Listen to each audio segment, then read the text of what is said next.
Assalamu alaikum wa rahmatullahi wa barakatuhu, guys. So, hope you guys are all well. I thought I'd do a little a live thing, see how you guys are, and just adjust this a bit.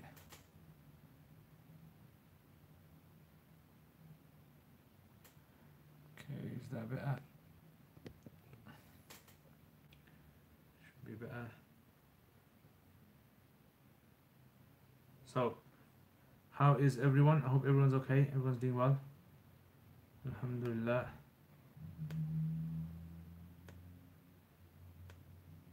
Okay, I don't know why this is like this for. So anyway, so yeah, so the latest.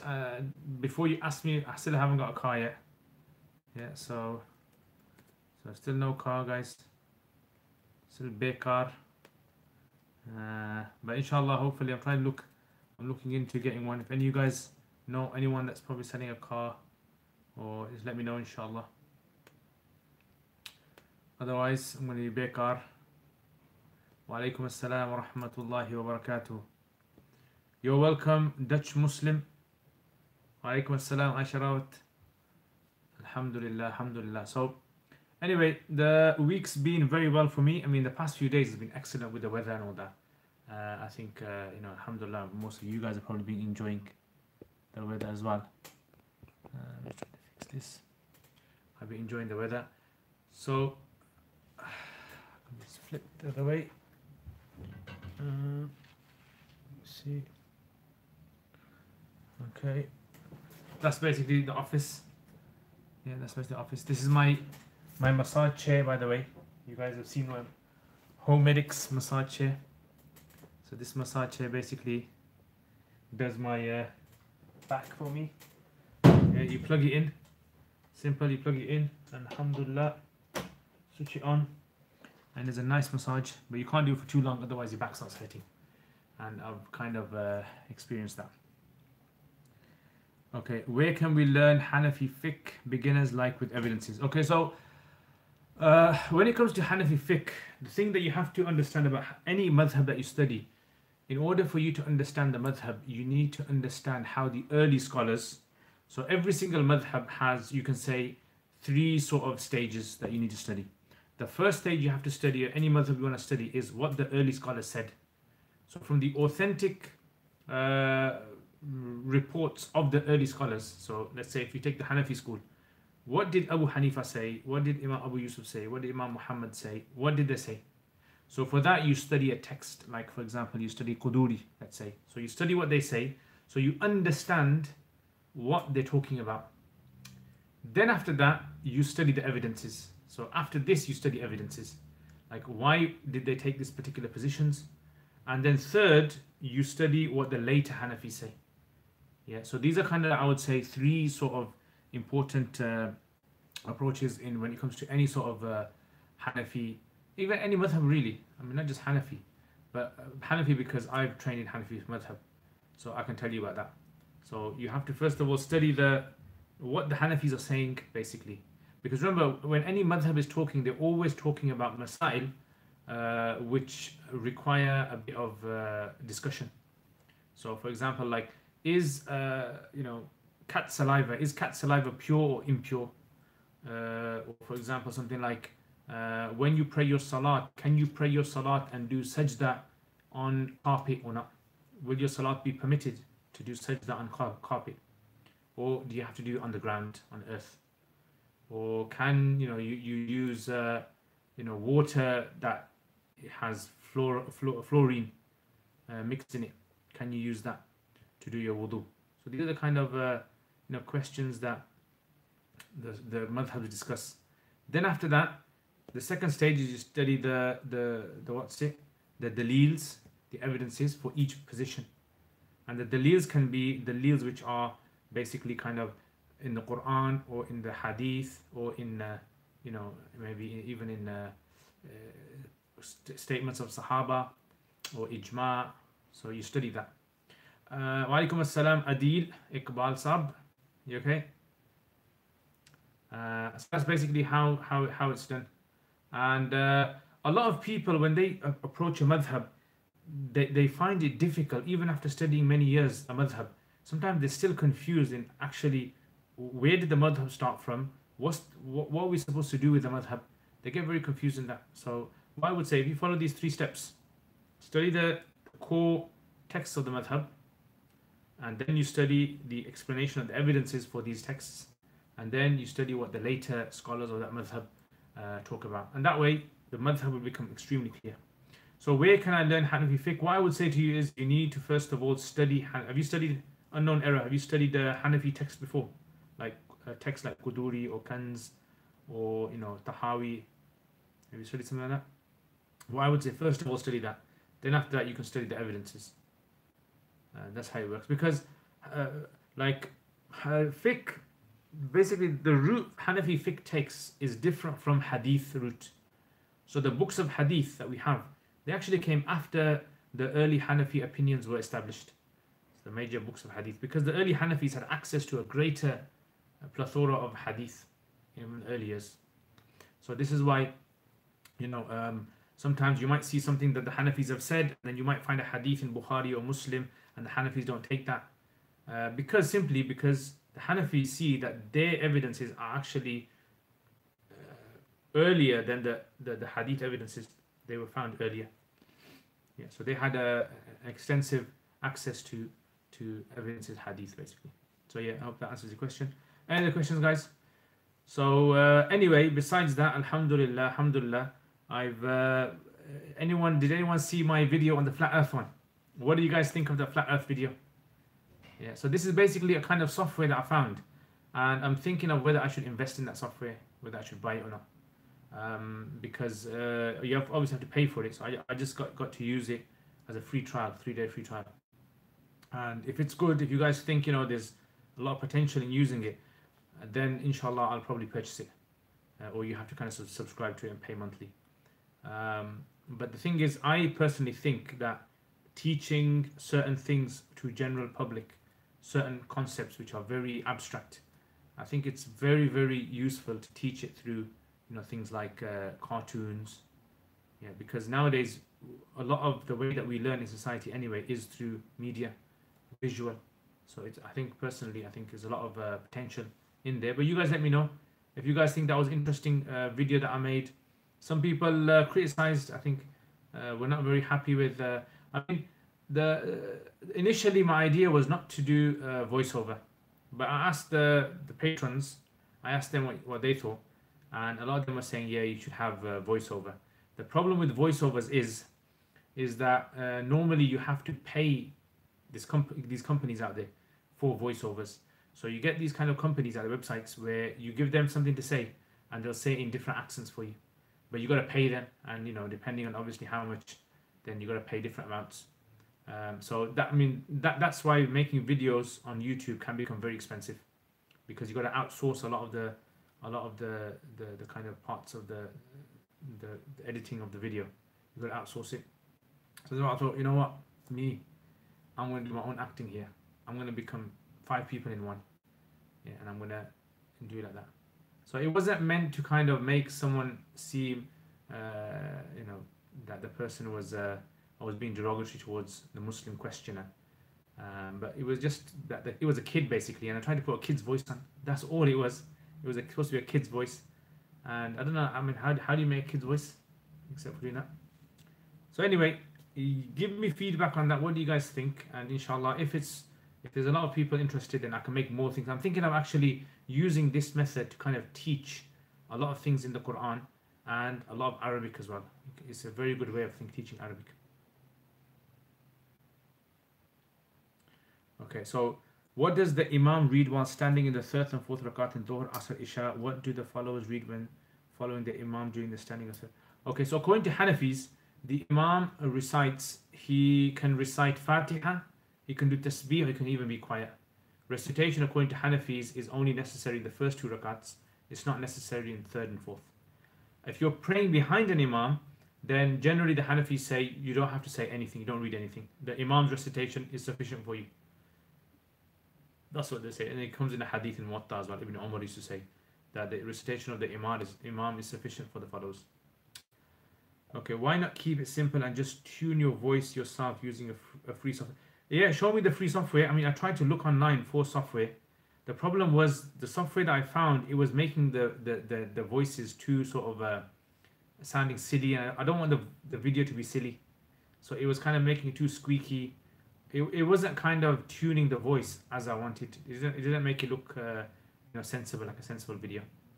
So that's why I avoided. I did try it actually. So yeah, but if you got a good one, let me know inshallah. Software, I'll try because I tried a few. I tried two of them, but the problem was with that they weren't really they weren't helping that much. It was kind of making it sound very silly eventually. And this video actually took me about, I would say, about, if I said 10 hours, I wouldn't be exaggerating. 10 hours to make a 3-minute video or a 4-minute video. 10 hours it took me in the weekend. That's why this week I was unable to make the video on the words of the Quran. Yeah, so if you guys notice, I didn't do the words of the Quran video. So anyway, but I've kind of got the hang of how to use it now. Yeah, so it's kind of a bit quicker now. So it's not going to be 10 hours exactly now. It's going to be less. I mean, the video for making the Quran words actually takes me about 5 hours anyway, every week. Just that, that video. Yeah, so yeah, changing the pitch and all that, it does make it a bit silly. I tried it. But so what I found, I did a bit of research online, and I found the organizations that actually do it. Like if you want to animate, basically, if you want animated videos and you want to outsource it, you average going to be paying between maybe $100 to $200 per minute. So whatever your recording is, so let's say you got a 3-minute video and you're going to pay about $100 per minute. I've got to pay them to just make the cartoon, the animation, and then the voices and everything else. That's, I don't know, that might be separate. Those costs would be different. So I mean, that's the thing with these kind of ventures, these kind of projects, is if you want good quality, you're gonna have to be paying the for good software and good services. And I mean, personally, I think Muslims need to invest in these things, these kind of things. I think Muslims need to be making, in media, very high quality material they need to be making, because it makes it makes the message of Islam more I want to say attractive, but I would say it makes it more appealing. People want to listen to it. It's like if you've got like a book, a very good content book, but it's written on a very cheap piece of paper and very cheap publications, and the writing isn't very nice and readable. No one's going to read it, even though it's top content. So you have to make it appealing to the public at this time. Can you also do this, not say anything while standing through when praying on your own, or do you have to read Fatiha? Yeah, in Fard Salat, in the 3rd and 4th rakat, according to Hanafis, you don't have to read anything. Yeah, this is according to majority of the Hanafis. There are some Hanafis, like for example Imam Ibn Humam and Imam Aini, who say no, you have to, it's wajib to recite in the 3rd and 4th rakat. Yeah, they say it's wajib to recite Fatiha. And some say the general Hanafi say it's sunnah to recite it. But if you didn't recite it, then it will be accepted. As long as you were silent for the duration of 3 tasbih. Subhanallah, Subhanallah, Subhanallah, 3 tasbih, then that would be sufficient. Because they say that the recitation in the Quran is fard, and the command for recitation, the Hanafis have an usul in the principles of fiqh, which is when you're commanded to do something in the Quran, you basically only have to do it once, right? So in the salat, the recitation is basically only once. Allah says, فَقْرَأُوا مَا تَيَسَّرَ مِنَ الْقُرْآنِ, just recite. So as long as you've recited once in salat, you've done what the Quran said basically. But the Hanafis say a minimum salat that exists is 2 rakats, so you've got to recite it in the first 2 rakats.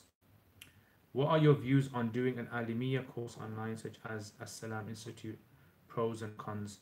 A good question. I mean, MHA, if I'm saying it right, or is it Maha? So a very excellent question. I mean, okay, so look, with online teaching, I'll tell you the pros, and I might even make a detailed video on this. I'm thinking about it, but I'll just give you in a nutshell.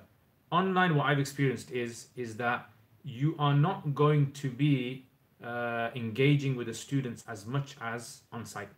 That's one of the biggest issues, because online people are behind a screen and it doesn't seem very real. It seems very artificial, and then that person, unless they're very studious, is not really going to engage that well. Yeah, so that's the first thing. And there seems to be something about having people there around you and having a teacher in front of you. That's always seems to have been something which has motivated students. The second thing is that the studying online, I would say, or the pros of studying online, one of them would be, is that you can do it at your own comfort, right? So you don't, a lot of time is wasted in traveling, spending lots of money, going to places, and all these kind of things, they add up. But obviously, if you're studying online, wherever you are, you can actually study. You can be at home, you can be at work, you can be in the car. You can study like that. Yeah, so I would say that. The other thing is tarbiyah side. I mean, personally, I feel that a teacher, when a teacher's in front of a student, the student can kind of benefit more from the teacher. There feels more intimacy between the student and the teacher. You feel that you belong in that class, and so it has more of an effect on the tarbiyah as well, the spirituality, and just like the upbringing of the student, the spiritual upbringing of the student is more effective, I would say, on site. And online, it's very difficult. I mean, online, a person might just be studying and just like treating it just like gaining information. They're just gaining information, writing it down and memorizing it, which I don't think is the aim. I don't think that's the aim of studying only. That's part of the aim. The main aim it was actually becoming a better person as well. So equipping yourself with that qualification, ability to be able to render information, to accept information. Okay, but generally, I think now everything is going towards online now. Slowly, there's going to be a lot of push towards online because it's just the way people's lifestyles are. Lifestyle, is pushing towards that. So that's, I think, the way things are going now. So both have their, benefits and disadvantages as well. Okay, unknown era. Where and how can we study being at college? It depends where you are. Try to find a local scholar or something, someone who's, or you don't have to be a scholar. It can just be someone who's trained in the Hanafi school. Try to sit with them, even if you have to pay them, just pay them and just study from them, text, and do it regularly. And then slowly what happens is once you start studying a text, your mindset starts to become more in tune with the approach of that particular madhab. Yeah, and that's what is wanted. When you study a text, you want to think like how the scholars would have thought. It's creating this kind of fine-tuning the mindset. And yeah, I think that's... I've been studying the Hanafi madhab for about... This is probably the 19th year now. Yeah, 2019, yeah. So 19th year, think about that. 19th year now I've been studying it. And alhamdulillah, I've always been gaining benefit from the studies. And I still study, at the moment, I still study the Hanafi school. Yeah, I study twice a month, and I study the Hanafi school. I still study, so I think it's important for a person to always have connection with teachers and learn from them, benefit. Okay, where and how can we see? Okay, so hiya Jabran. Okay, the videos, Jazakallah khair Ustad, you're welcome. The videos from Jum'ah which you guys record, where do you upload them? You mean the Asufa ones? Are you talking about those? I think they go on the Asufa website. Yeah, I think they go on the Asufa website or the Asufa YouTube channel. Try them out. I'm not too sure because I don't really deal with that side of Asufa. My duties in Asufa is basically teaching and dealing with student affairs. Yeah, so I'm head of director of studies. I just deal with that, and that's all. So a lot of things I don't even know what's happening in Asufa. So a lot of people do ask me things about Asufa, but I don't really know because there's so many different areas in Asufa. Okay, why Imam Abu Hanifa's book studied in courses for Hanafi fiqh? Why ain't Imam Abu Hanifa's Dark Saber? Yes, Dark Saber 2. Yes, man, bro, I missed you. Why ain't Imam Abu Hanifa's book studied in courses for Hanafi fiqh? They are studied. The thing is, Imam Abu Hanifa himself doesn't really have a text of Hanafi fiqh text. It's actually reported, his opinions are documented by his students. So those opinions are actually then taken by other scholars, and they're written in different forms. So you have the mutuns, the the kind of manuals, the texts of the madhabs. So yeah, so we actually do study the Abu Hanifa's, you could say, books. Like Quduri is basically Imam Abu Hanifa's statements. MashaAllah, may Allah reward you immensely. Ameen. I'm a great teacher. MashaAllah, Jazakallah khair for having husn al-dhann in me. May Allah reward all of you guys as well for thinking good of me. And may Allah hide our sins as well and hide our shortcomings. You're welcome, Google user. You're welcome, Google user. And I hope you don't just use Google. Yeah, use YouTube.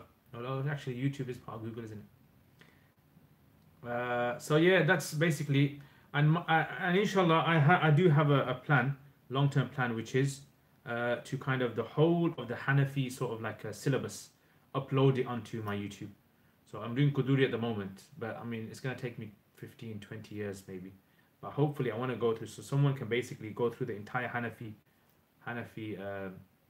corpus, or the main kind of texts. I want to cover them all, so that at the end of it, a person can reach a level where they can become strong in the Hanafi school.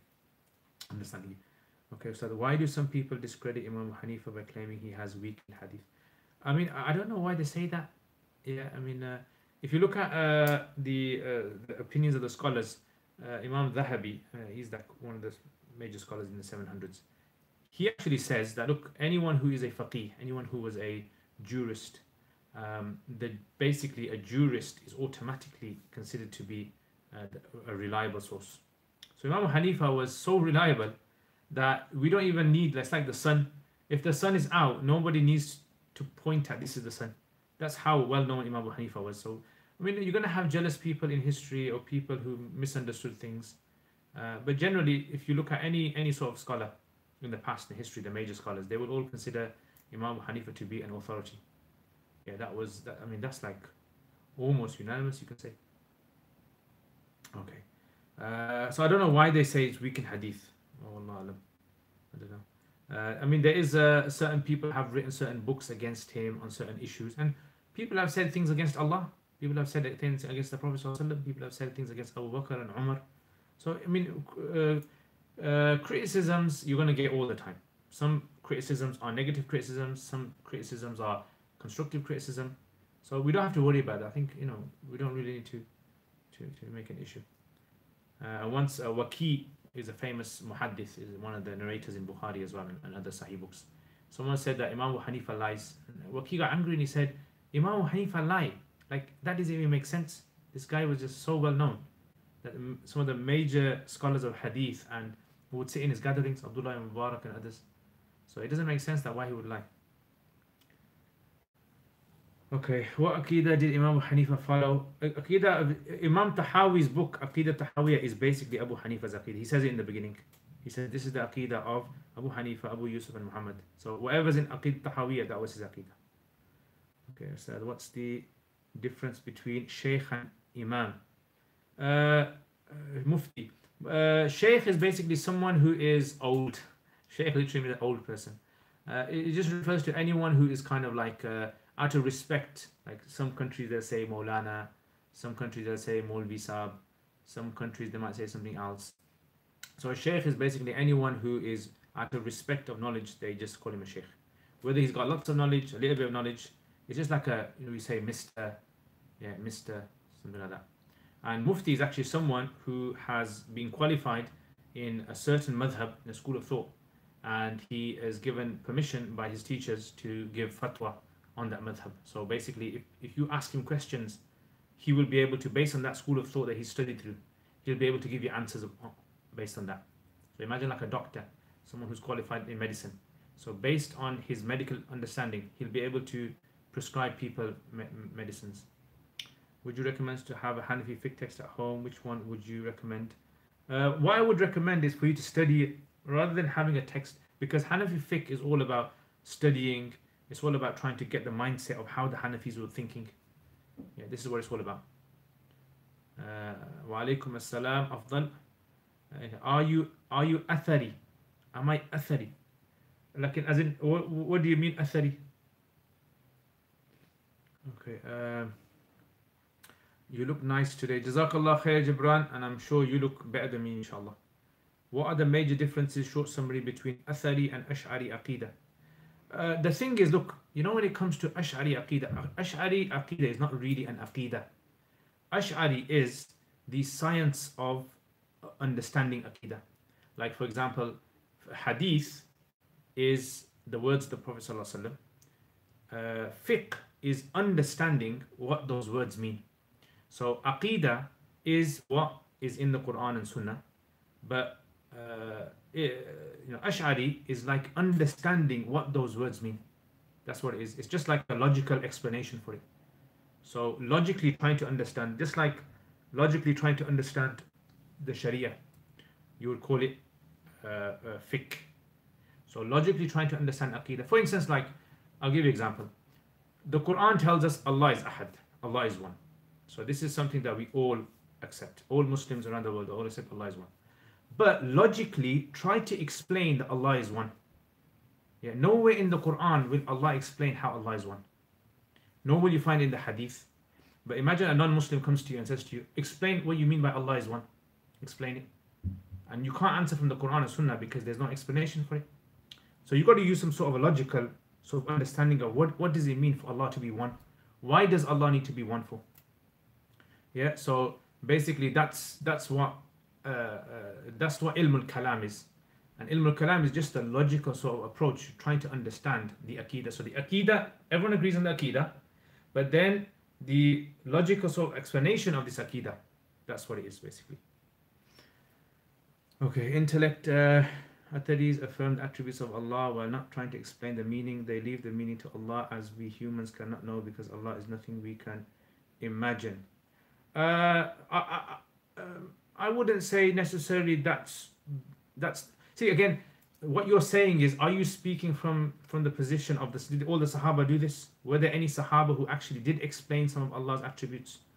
Is there anything in the early works that someone did explain something? And there is, yeah. Like, for example, when it came to, if someone says, where's Allah? Allah is with you, for example. In the Quran it says, Allah is with you. So okay, shall we just accept Allah is with us? No, wait a minute. You can't say Allah is with you, because if you say Allah is with you, that means that's like pantheism. So, okay, Allah is not with you. We say Allah is with you means with His knowledge and with His qudra, with His ability. So now they've explained it. See the explanation, the logical explanation they've given. So early scholars did explain logically. Yeah, so I don't think Atharis means that. Imam Hanifa followed Hanafi Aqidah. There's no such thing as Hanafi Aqidah. Hanafi is a fiqh school. Yeah, school of fiqh. So there's no such thing as Hanafi Aqidah. Would you say fiqh is actually based on common sense? No, not common sense. Fiqh is not based on common sense. Common sense basically means everyone knows, everyone understands it. It's not based on common sense. It's based upon Quran and Sunnah and early sources, and using them to come to some sort of conclusion. Aqidah of the Salaf al-Salihin is that of the Athariyah. Again, I would disagree that you got to explain what does Athariyah mean again. So you're not really being very clear on that. That wouldn't be something. Okay, so I want to learn Quran and Hadith but don't know where to start. Any recommendations? Do you want to learn how to read Quran? I've got some videos on how to read the Quran. You're welcome. Afdal, which book is good to begin with for the study of mantiq? For the study of mantiq, I would say there's actually a book one of my teachers, Anwar Badakhshani, has written. And he basically has written a kind of easy sort of mantiq, but it's in Arabic though. I don't think it's in English. If you want English one, there's something called the I think it's called I forgot. It's basically like if you Google it online, it begins with V or something. I think V logic, V something. I can't remember what it's called. Okay, when a man asked Imam Malik how was Allah above His throne, Imam Malik said it's obligatory to believe that Allah is above His throne. No. See, now you're saying above. He didn't say above. He said istawa al arsh, and istawa doesn't mean above. That's it. Now what you're doing is you're interpreting the Arabic, and we're not allowed to interpret the Arabic in that sense. If you want to be like a full sort of like literalist in the Aqidah, you can't translate istawa al arsh to mean above the throne. Nowhere in the Quran, in the Hadith, does it say fawq al arsh. So if you say fawq, that means above. So if you can find the text, the ayah of the Quran, or like a authentic hadith that says above, then okay, that makes sense. But Imam Malik actually said, Su'ila anil istiwa al arsh. He was asked about istiwa on the throne. What does that mean? That's Imam Malik didn't want to go into that. So he said, we just accept it as it is. And he says, asking about it is a bid'ah. Yeah. But you see, the problem with translating, if I say to you in the Quran, it says, Allah's hand was over them. That translation is actually trying to interpret it. Translation at the end of the day is an interpretation. So sticking to the Arabic is the safe bet. And any language you translate the Quran into, you're interpreting it. It's not the Quran. That's the problem that we have nowadays. Like Christianity had the same problem, Judaism had the same problem. When they translated their text, they were interpreting it. So whoever translates the Quran is actually telling you what they think the Quran means. That's why you're going to get multiple translations of the Quran. There's only one Quran, but if you go online, you can find 20 translations and each one will be slightly different. So therefore, we believe in the Arabic Quran. We don't believe in a translation. We've got to remember that. Anyway, I'm going to have to finish now. My time is almost up. Walaikum assalam, Iqbal Saeed. Is alcohol in perfume permissible to use? Also, some medicines have gelatin outer capsule. Can we use these due to illness? Okay, so alcohol in perfumes is generally considered to be fine by Imam Abu Hanifa rahimahullah, because he says that the alcohol which is impure and impermissible to use is the one derived from grapes and dates. Any other form of alcohol is impermissible if it's known to intoxicate, and the perfume ones are not known for that. Okay, so that's why perfumes are fine according to Abu Hanifa. Also, some medicines have gelatin in the outer capsule. Now, there is an ikhtilaf among scholars with regards to non-porcine gelatin. What I would say is, if you ask the doctor if there's anything else that can be found that's effective as the same ones, take it. Otherwise, for medicinal purposes, there's scope to take it. Yeah, Imam Abu Yusuf rahimahullah, he allows taking medicines if the doctors has said that this is something more highly likely this will help you. Yeah, so you can take it. Why don't Pakistan have Sharia? Why don't Pakistan have Sharia? Why don't Pakistan have doner and chips? There's lots of questions. Why don't Pakistan? We can probably do a whole series on why don't Pakistan have. I don't know what they don't have. You'll have to ask Pakistan, my brother. Okay, subhanallah, I was thinking about you being live today. Allahu Akbar. Allah. Yeah, great minds think alike, bro. Okay, you're welcome. Jazakumullah khair. May Allah reward you. Ameen. And you. In relation to Al-Matibu, can you give me the name of a good Arabic one? Okay, what I'll do is, if you email me, inshallah, email me on my email, and what I'll do is I'll try to find the link for it. There's a good one, I remember. There's a very nice one that's been written in Iran.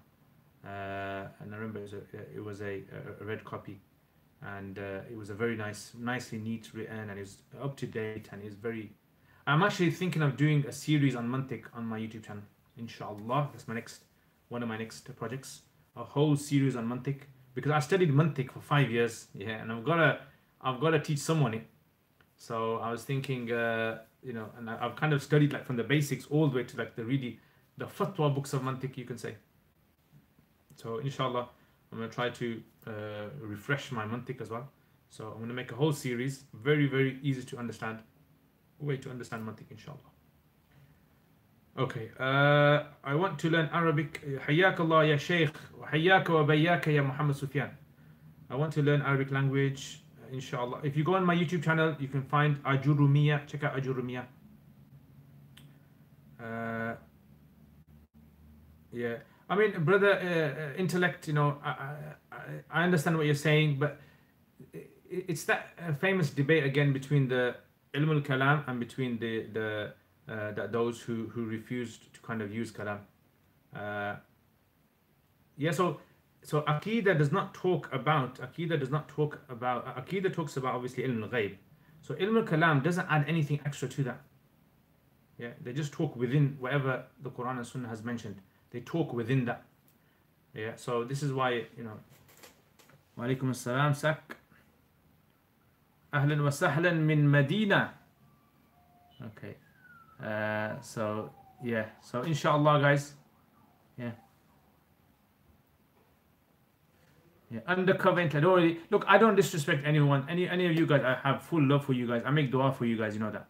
Yeah, I make dua for you guys sometimes after my salat and in the day. I have full respect for you guys, and intellect. Wallahi, I have full respect for you. Yeah. And I don't. If a person wants to take a certain position in aqidah, I have full respect for them. But the issue I personally have is when a person like discredits or kind of looks down upon other people. That's what I don't like. So if a person looks down upon, for example, like other major scholars or other major works, and in reality, I mean, I had teachers who took the position of the Salaf, the early scholars when it came to Aqidah. I had some of my teachers who took that position, and they said this is the safest position, as in we don't need to kind of go into the semantics and the details of ilm al-kalam. And there are other scholar teachers of mine who were very deep into ilm al-kalam, right? And I had respect for both of them, and I believe both of them on the truth. And every person obviously has his own. I mean, like I would say, in today's time that we're living, a lot of things we obviously like questions about evolution. Did Adam alayhi salam come from humans? Did he come from hominoids? Did he come from? These are things that we've got to kind of respond to. We've got to defend the position. I mean, I believe that Adam alayhi salam was created by Allah, and he wasn't evolved from hominoids. But we obviously have to have a logical approach to answering these people, and we can't use like just Quran and Sunnah to answer non-Muslims. We've got to use some logic, and I really like brother Hamza Zotis. I've got give him a lot of respect. The guy, he does this very nicely. So if you haven't heard of Hamza Zotis, check him out. Top guy, yeah, and he explains Aqidah very nicely. Okay, do you study? Okay, I'm gonna have to go now. So, do you study modern philosophy, and do you find your 5 years or mantiq to be helpful in understanding it? I mean, you don't have to study all that for mantiq. It was a lot of it was just not useful, really. Okay, why don't Pakistan ruled by Sharia? Who's Sharia? Brother Iqbal, you're gonna have to ask Pakistan. What are concubines exactly, Ustad? I'm confused on that. Okay, that's a long question. Next question on a light note. How do you keep your hair curly at the back, Ustad? So this, yeah. So basically, my hair just, I don't know, it just stays like that. So I think in the daytime I wear a very thick hat because it's cold, and it just naturally just becomes like that. I don't know. I don't really do anything to it. Okay, Shia and Ahmadi are not Muslims. Okay, many scholars who went into ilm al-kalam also advised against going into it. Yeah, I mean there were many scholars that actually advised going into ilm al-kalam because it was a very dangerous. It kind of can deviate someone if you're not really kind of strong in understanding it. When an atheist asks As-salamu, who created Allah, what would your response be? Inshallah, another time I'll try to answer that. So could you please recommend me a good surf book? A good surf book. Actually, let me check. There's one. Let me check.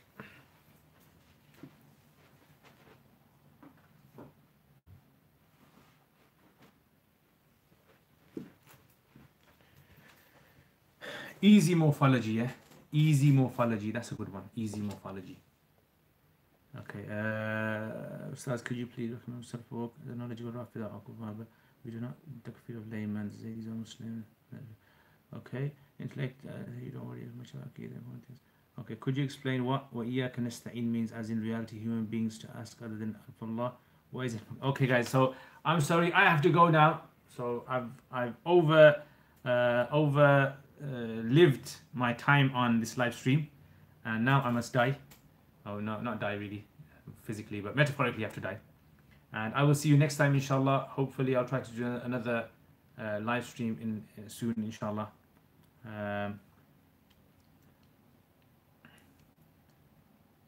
Okay, so jazakallah khair, guys. Take care, inshallah, and let me know, inshallah, what you guys think about the video on the flat earth one. Let me know what you guys think about the flat earth video, if you think I should use that same sort of format to make some more videos, inshallah. And if you guys think I should make some more kind of videos on that interesting things that you're interested about in the Quran, and you want it to be explained in that kind of way, you let me know, inshallah, and I'll see what I can do, inshallah. So jazakallah khair, guys, and may Allah preserve all you guys and keep you happy, and keep me in your dua. Oh, by the way, my nephew is in hospital in intensive care. He's got some bronchitis, some very bad kind of lung issue. So may make dua for him, inshallah. It's Jummah as well tomorrow. So inshallah, may Allah give him shifa and make special dua for him. He's a little kid, he's a fat, so inshallah I'll show you some pictures of him. Yeah, and may Allah give him shifa. Ameen, ameen. Jazakumullah khair, guys. Jazakumullah khair for all your duas. And assalamu alaikum wa rahmatullahi wa barakatuh.